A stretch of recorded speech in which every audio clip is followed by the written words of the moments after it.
چې په خلکو کې بدترین انسان هغه دی او د ښځې او د بچو په مخ کې به دې وشرموي چې یو سړی د خپلې ښځې سره څه کوي بیا ملګرو ته بیانوي سمه کرکه ترې سړي وشي الله یې دې صفاتو نه موږ ساتي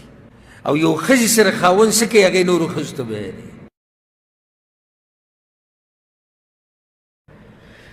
الله دې الستیر پرده اچونکی ډېر پرده اچونکی دی په خپلو بندګانو باندې ډېر پرده اچونکی دی عیبونه پټونکی ګناهونه پټونکی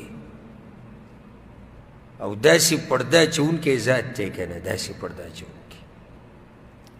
چې ګناه به دله پټه ساتي ساتي ساتي ته به یې ورځ لاس اوچت کړي یا الله توبه وباسم یا الله توبه مې ده د اوسه پورې پټه وه اوس یې راته بلکل معاف کړه لاړه ختمه شو څوک خبر هم نه شو چې ته 25 کاله په دې ګناه کې اخته وي دا دی هغه ستیر د الله سره اشنا شان دی والله چې دا خبره سړی واوري سړی په جسم باندې ناغونه ځیږ شي زمونږ هغه ښایسته کارونه یې راښکاره کړي دي او هغه بد یې راله پټ کړي دي ښایسته ټول راښکاري دي دا سړی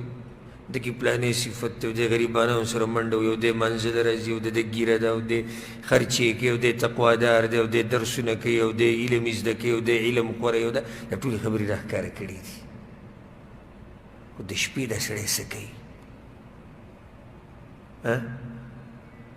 کم ګناهونه چې کوي هغه یې پټ ساتلي دي په زړه کې څه دي څه خبرې پټې کړي دي هغه ټولې الله پټې کړي دي ټولې پټې کړي دي پردې ډېره خوښه ده اظهر الجمیل ښایسته کارونه یې راښکاره کړي دي وستر القبیح او قبیح صفات زمونږه هغه بد صفات یې زمونږه پټ کړي دي زمونږ په سینو کې چې څه دي هغه یې پټ کړي دي یعنې الله په دې قادر و چې سینو کې چې څه دي دا یې هم راښکاره کړی خو هغه یې څه کړي دي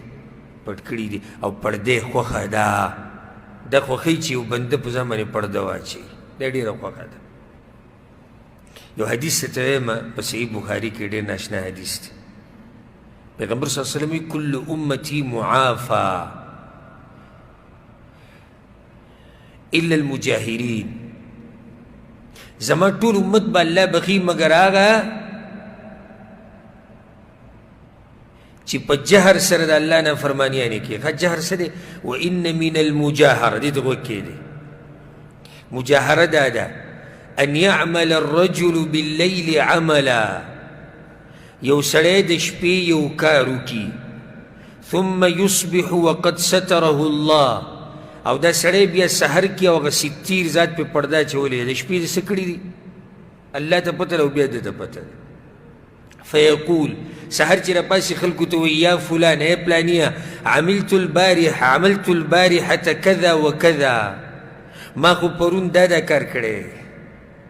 وقد بات یستره ربه د شپې په الله پرده اچولې وه ویصبح یکشف ستر الله عن سحر کې او د الله هغه پرده د ځان نه اوچته کړي الله دا سړی نه بخي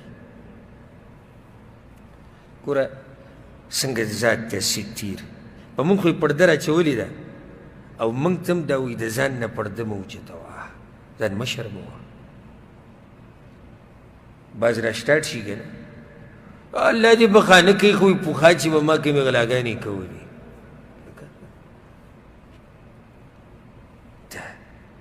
داسې د عزت خبره تېری دی ځان شرموي سبحان الله چې یو سړی دې درجې ته راورسي چې په ګناه باندې فخر کوي الله دې بخانه کوي خو پوښا به وې دا ډم امام راوستی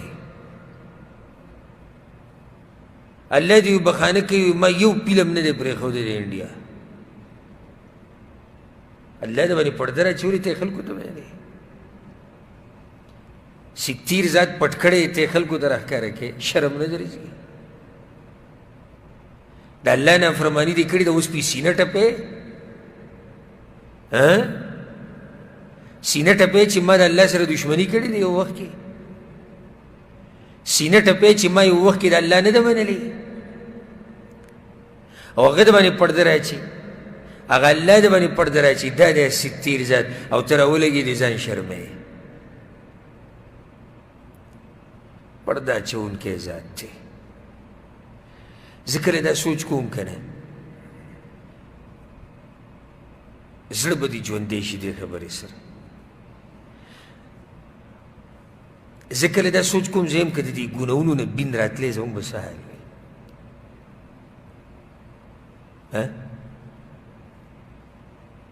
که د دې ګناهونو نه بین تلی زموږ به څه حال وي. تباهي وه، تباه ورله.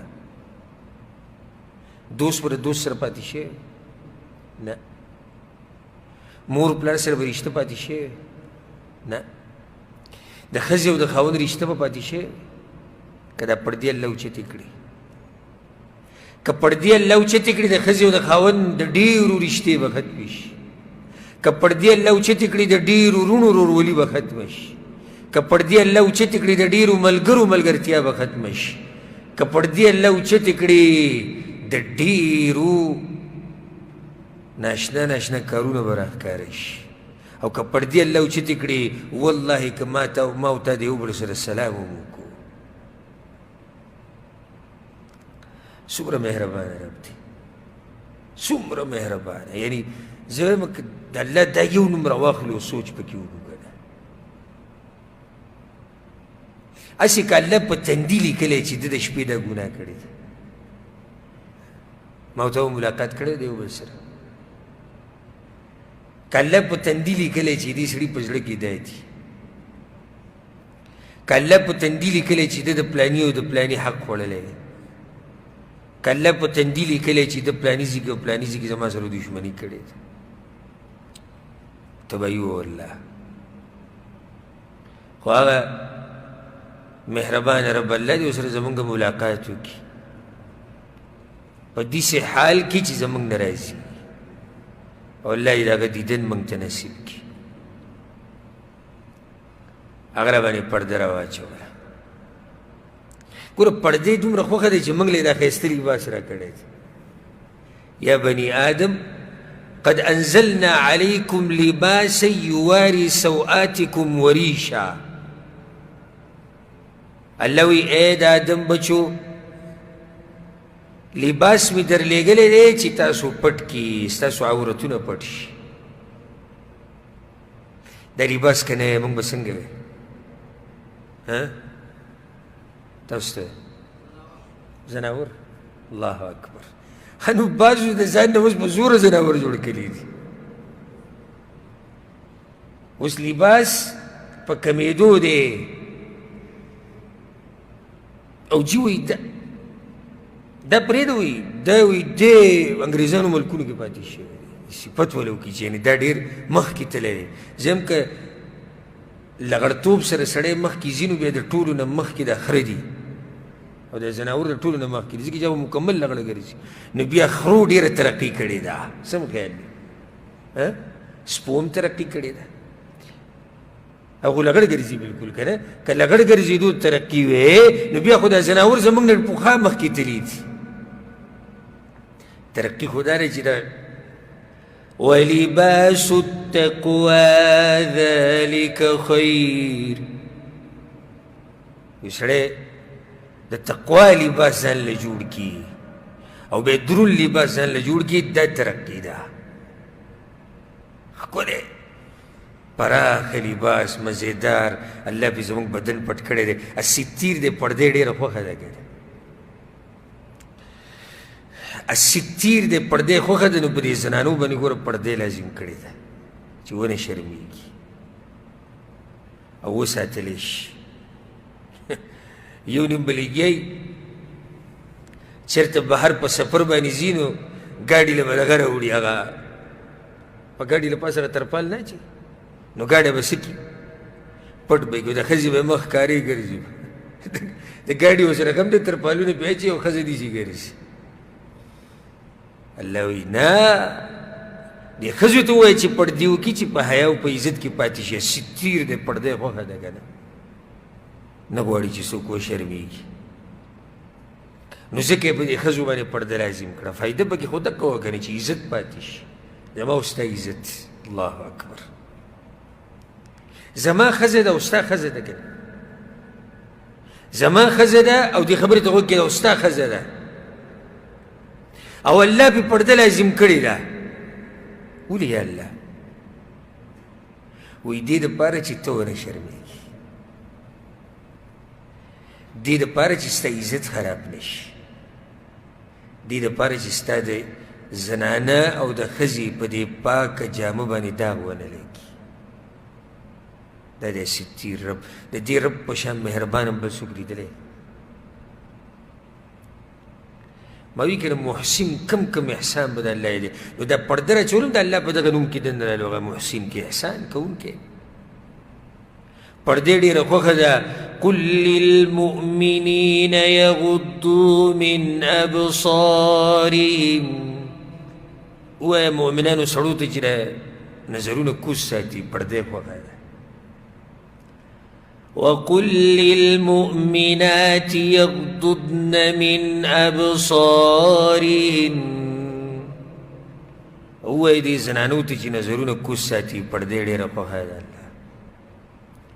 لا تدخلوا بيوتا غير بيوتكم حتى تستأنسوا وتسلموا على أهلها د بل کور ته الله وي بغیر اجازه ته منه نوځه الله پرده خوښه ده څومره ښکلی شریعت ته الله دې په دې شریعت باندې موږ د مرګه پورې قایم او دایم لري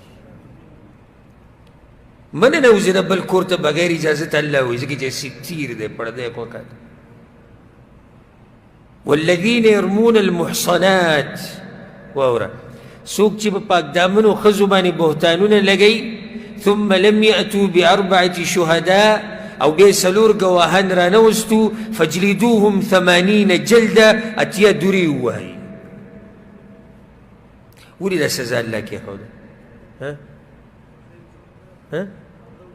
چې پردې اوچتې نه شي پردې خوښه ده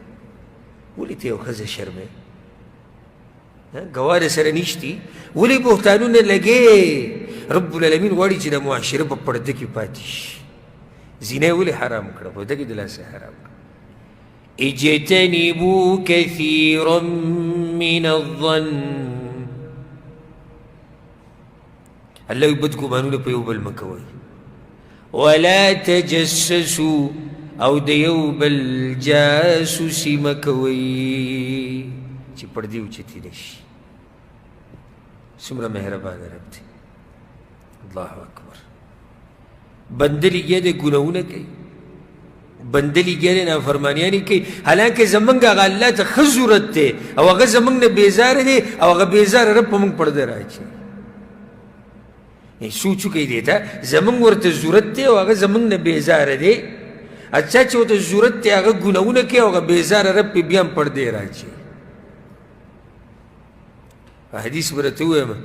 د رب سره به دا محبت ښه ډېر شي په صحیح بخاري صحیح مسلم کې دا حدیث دی ان الله یدني المؤمن الله به د قیامت په ورځ د مؤمن رانږدې کي ځان ته حساب کتاب به ورسره کوي ډېره د یېرې ورځ ده الله به په خپله حساب کتاب کې د ټول مخلوق سره او په خپله به الله خبرې کوي او زما او ستا نمبر به پکې هم راځي نو الله به د مؤمن رانږدې کي ځان ته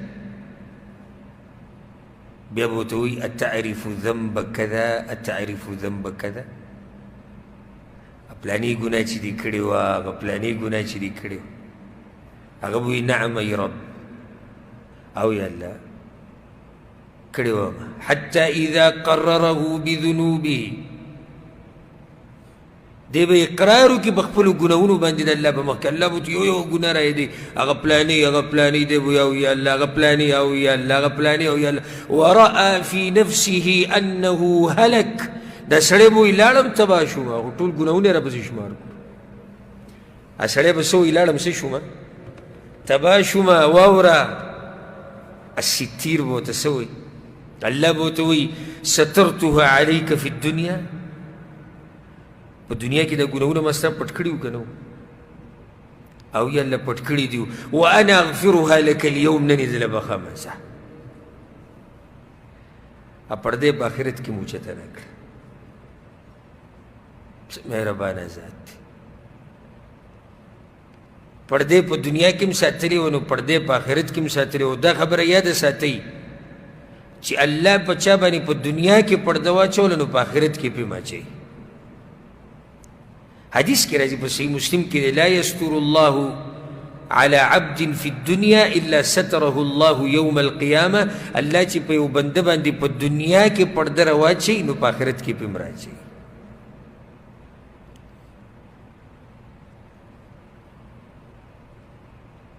نو دغه بنده دا چې د ګناهونو اقرار یې وکړو الله ورته څه ووایي سترتها علیک فی الدنیا په دنیا کې مې دا ګناهونه ستا پټ کړي وو وانا اغفرها لك اليوم نن یې دله بخمه فیعطى کتاب حسناته نو د نیکیانو کتاب او عمل نامه به ورته ورکړی شي الله الستیر دی پردې ډېره خوښه ده نو ځکه هغه درې وختونه یې ښوولي دي چې د درې وختونو کې به اجازت لازم اخلی که ماشوم هم دی او که غلام او مریم دی خو د درې وختونو کې به اجازت اخلي سورة النور کې دي کوم دی هغه وختونه د سهار منځه نه مخکې من قبل صلاة الفجر